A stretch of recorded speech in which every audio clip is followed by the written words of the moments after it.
When to harvest lettuce? I'll tell you this, we completely missed the bus on when to harvest our lettuce.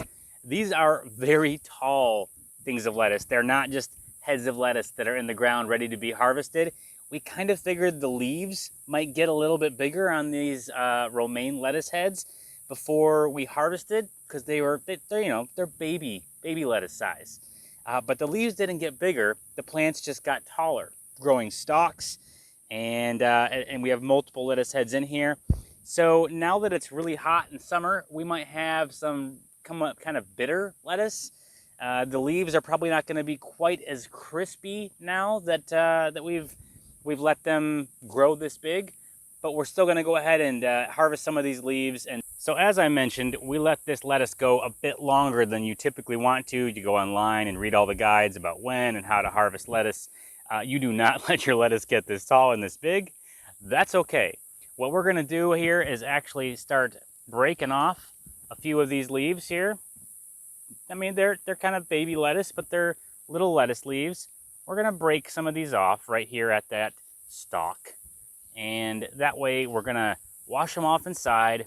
And we want to find out, hey, if you let the lettuce get this big, are the leaves really less crisp? And these do feel a little softer. This one looks kind of beat up and worn, as does this. But we want to see how they taste. Is there a bitterness to them? Are they good? Is this an acceptable way to harvest the lettuce leaves? Certainly not the way that we read online about how to harvest lettuce, but, you know, misadventures in gardening, right? Not a problem. So here we go.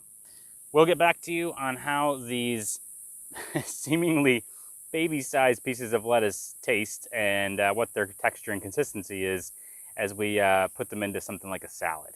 Stay tuned.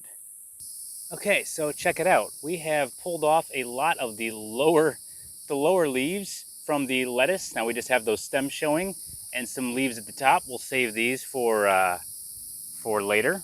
See, we did some trimming over there as well. Got a good handful of lettuce. We're going to take this inside, wash it all off, and yeah, like I said, we'll bring you back with the results of what this stuff tastes like when you let it grow to this size.